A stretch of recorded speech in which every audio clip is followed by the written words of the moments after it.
मतलब मोदी जी कह रहे हैं कि इसरो से मेरा पुराना नाता है। मैं भी हैरान, यार इसरो से क्या पुराना नाता है?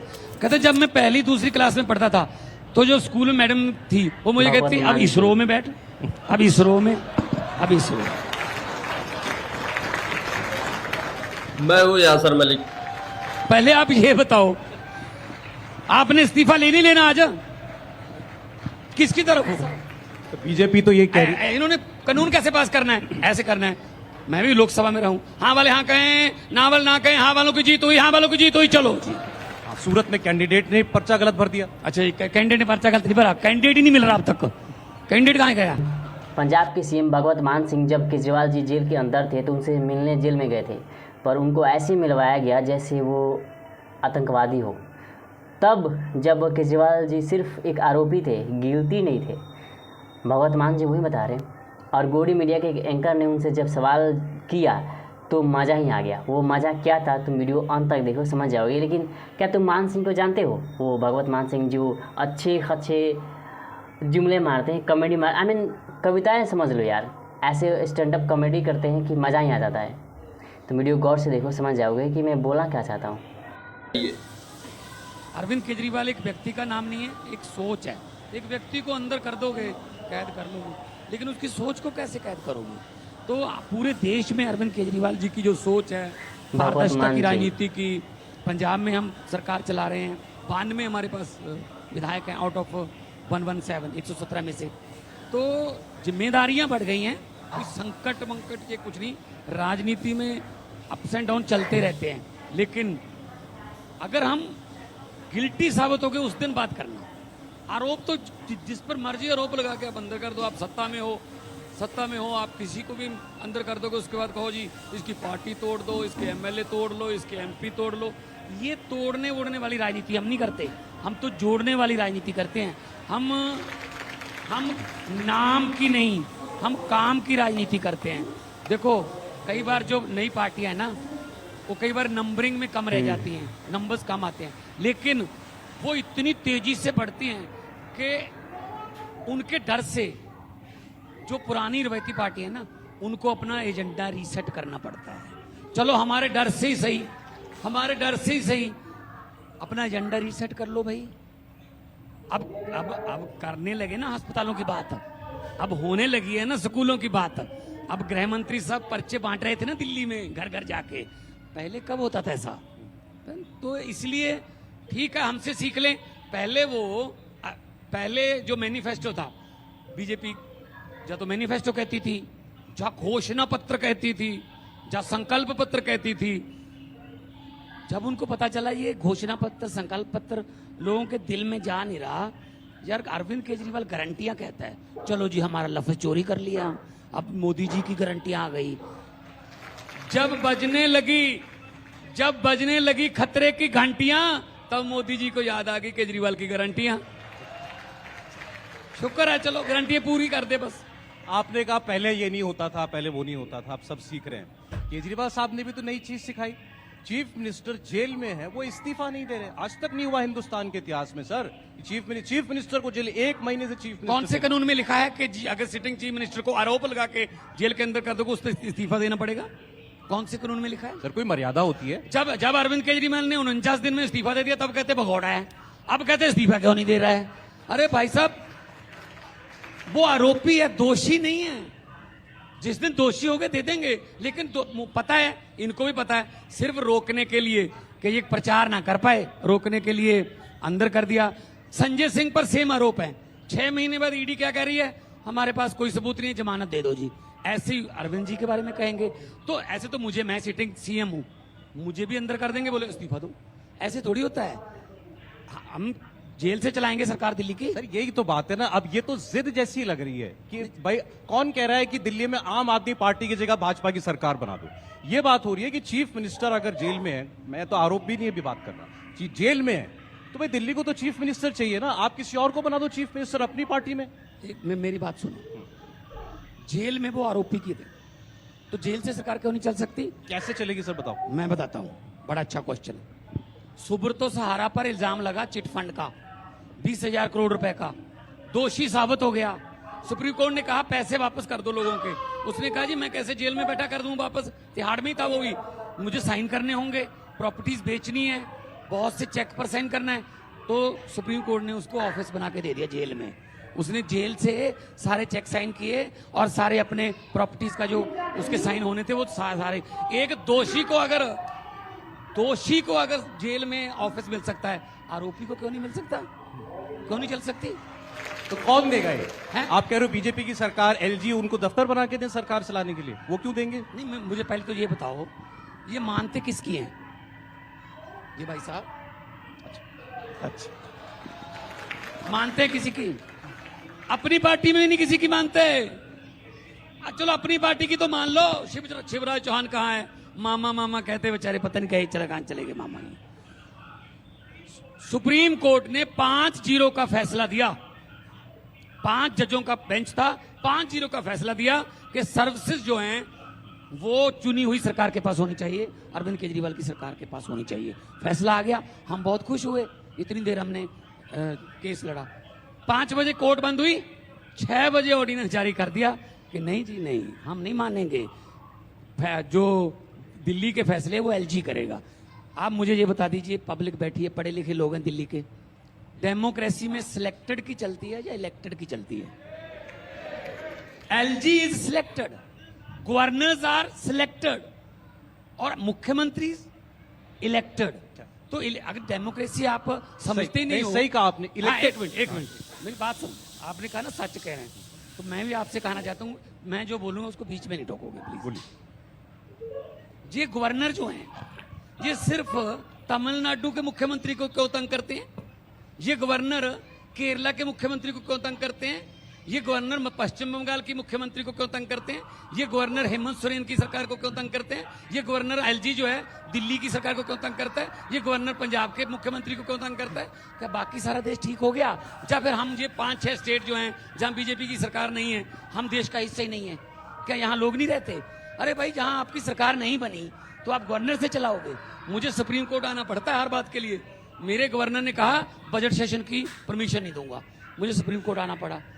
फिर सुप्रीम कोर्ट ने कहा आप कैसे रोक सकते हो, फिर परमिशन ली। तमिलनाडु का जो गवर्नर है वो स्टालिन जो मुख्यमंत्री है वहां का, उसका भाषण नहीं पढ़ रहा जो कि पढ़ना पड़ता है उसको बजट सेशन में। वो काउंसिल ऑफ मिनिस्टर की तरफ से पास होता है। कहता मैं नहीं पढ़ूंगा। मेरा गवर्नर कहता है मैं माई गवर्नमेंट नहीं कहूंगा, उसमें लिखा होता है कि my government do this, my government done this.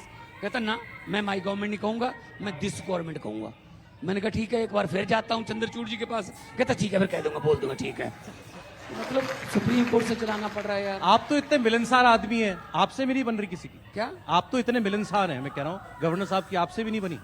तो गवर्नर ही ऐसे भेजे हुए हैं ना कि जो गवर्नर ज्यादा तंग करता है फिर उसको रिवॉर्ड मिलता है। फिर से चीफ मिनिस्टर साहब की बात पे आता हूँ।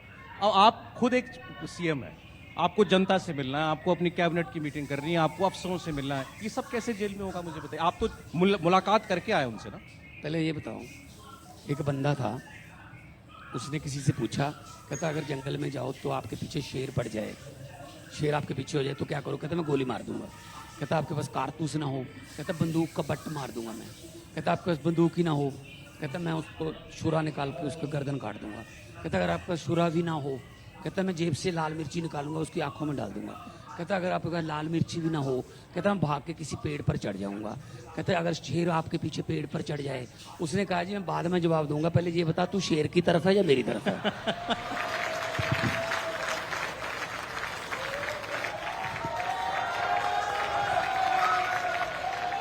पहले आप ये बताओ, आपने इस्तीफा लेने लेना आज किसकी तरफ हो भाई? हमने आपको कह दिया सारी मीटिंगें हो जाएंगी, सारे अफसर भी चले जाएंगे, आप दिखाते रहना, सरकार चलेगी। मैं बताता हूं मैंने की। अगर शेर की तरफ हो फिर तो कुछ कर शेर की तरफ की बात। मान साहब केजरीवाल साहब से जेल में मिलके आए। हाँ। मान साहब ने क्या बोला बाहर आके? मेरी मुलाकात कराई जैसे आतंकवादी से मुलाकात करा रहे हैं। हाँ। एक गंदा सा शीशा बीच में, एक टेलीफोन इधर, एक टेलीफोन इधर। ये हालात है। मैं इन हालात में कह रहा हूं आपसे सरकार कैसे चलेगी जेल से? नहीं, मुझे ये बताओ। नहीं, ये जेल मैनुअल में लिखा है आप तिहाड़ जेल का जेल मैनुअल की बुक पढ़ना, 188 नंबर पेज पर 602 नंबर क्लॉज है कि सुपरडेंट पर डिपेंड करता है वाओ। जेल सुपरडेंट पर कि वो वेल बिहेव्ड प्रिजनर जो हैं उनकी अपने कमरे में 1-to-1 मीटिंग कहानी करा सकता लगवाती। है। सोनिया गांधी जब पी चिदम्बरम को मिलने जाती थी, जेल के सुपरडेंट के कमरे में मीटिंग होती थी। प्रकाश सिंह बादल जब चौटाला को मिलने जाते थे तो जेल के सुपरडेंट के कमरे में मीटिंग होती थी। एक सीटिंग सीएम उधर है, एक सीटिंग मैं हूँ, तो हमें ऐसे मिलाया गया जैसे कोई देश का बहुत बड़ा अपराधी पकड़ लिया हो। ये जानबूझकर तंग करने वाली बातें हैं। देखो ये अच्छा, अभी इंसुलिन का मामला चला। हाँ जी, हाँ अब जेल ने माना है ना कि हमारे पास शुगर का कोई स्पेशलिस्ट नहीं है, तो 20,000 कैदी हैं वहां पे। कितने कैदियों की ये जिंदगी से खेल रहे होंगे भाई। ये तो उनका फंडामेंटल राइट है ना। ये तो अगर कोई फांसी का भी दोषी है, अगर कोई सजा याफ्ता है, उम्र कैद दी है, उसको भी अगर कोई मेडिकल प्रॉब्लम आ जाए तो देना पड़ता है जेल में। तो मतलब इंसुलिन नहीं दे रहे हो, फिर आप हमें उसके लिए भी कोर्ट जाना पड़ रहा है।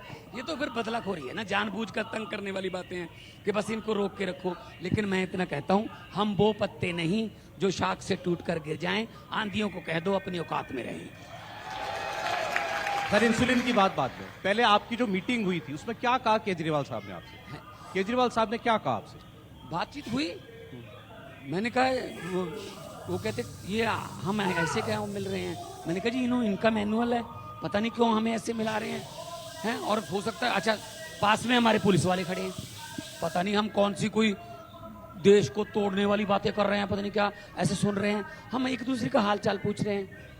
हाँ जी, उन्होंने पूछा पंजाब का क्या हाल है, पंजाब में लोगों को बिजली मिल रही है, प्रॉपर इलेक्शन की तैयारी हो गई, सब कुछ। मैंने कहा जी पंजाब बिल्कुल ठीक है, बिजली मिल रही है, स्कूल बन रहे हैं, अस्पताल बन रहे हैं। तो साथ में मेरे डॉक्टर संदीप पाठक थे, उन्होंने पूछा दिल्ली में कैसे लोग हैं। तो मेरी चिंता मत करना, दिल्ली की और पंजाब के लोगों की सुविधा में कोई कमी नहीं आनी चाहिए। ये बात हुई है, रिकॉर्डिंग निकलवा के देख लो। रिकॉर्डिंग तो की होगी ना इन्होंने। अब तो हर बंदा व्हाट्सएप पे बात करता है कि कहीं रिकॉर्डिंग ना हो जाए दूसरी तरफ। मतलब हर किसी की रिकॉर्डिंग कर रहे हैं। क्या हम आतंकवादी हैं? इलेक्टेड हैं, देशभक्त लोग हैं, और वो पंजाब के लोग हैं हम, जिनकी कुर्बानियां 90% हैं देश को आजाद कराने के लिए। शहीद भगत सिंह, इन्होंने क्या किया? आप देखो सर, मतलब इंतहा देखो नफरत की। भैया बीजेपी नहीं है पंजाब में तो मैं क्या करूं इसमें? अब 2 हैं, 117 में से 2 हैं। अगर वो चाहें तो विधानसभा स्कूटर पर बैठ के भी आ सकते हैं। अब मैं क्या करूं इसमें? भी लोगों ने दिया फतवा ये, और इनको ये है कि पंजाब में इतनी हमारी दिल्ली में पहली बार कितने थे? 3 थे, अभी 7 हैं। पूरे देश में तो कहते हैं अब की बार 400 पार, अब की बार इतने पार। दिल्ली में क्यों नहीं कहते? क्योंकि दिल्ली में इनको पता है अब की बार सिर्फ यमुना पार।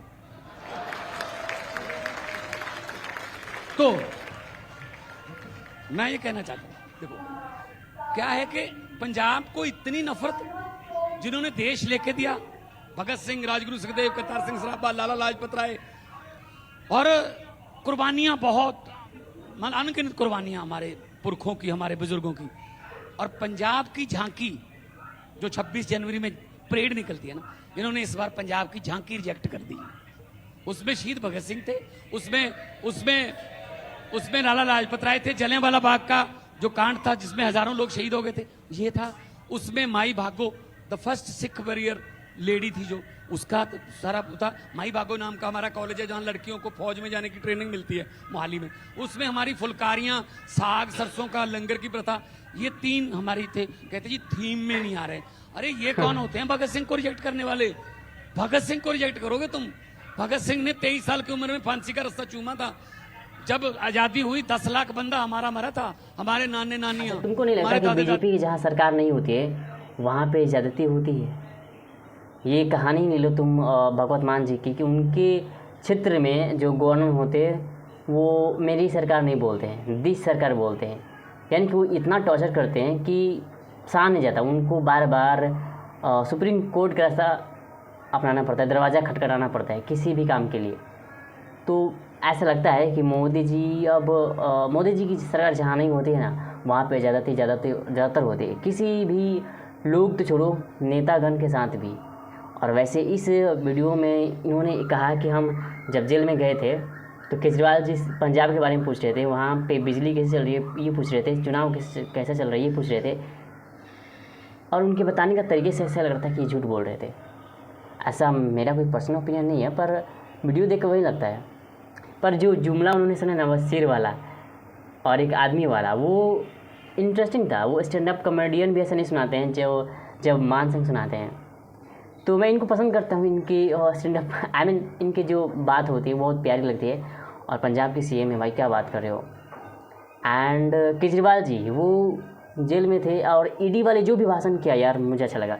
पर एक चीज़ तुम मानो या ना मानो, मोदी जी के जहाँ सरकार नहीं होती है वहाँ पे ज़्यादती होती है। किसी भी छोटे आम आदमी तो छोड़ो यार, जो आम आदमी के पार्टी वाले हो है ना, वो सरकार उनके साथ भी, चाहे दिल्ली में भी, चाहे पंजाब में भी, चाहे बिहार में भी, अगर इनकी सरकार नहीं है तो भैया आप तो आपकी खैर नहीं।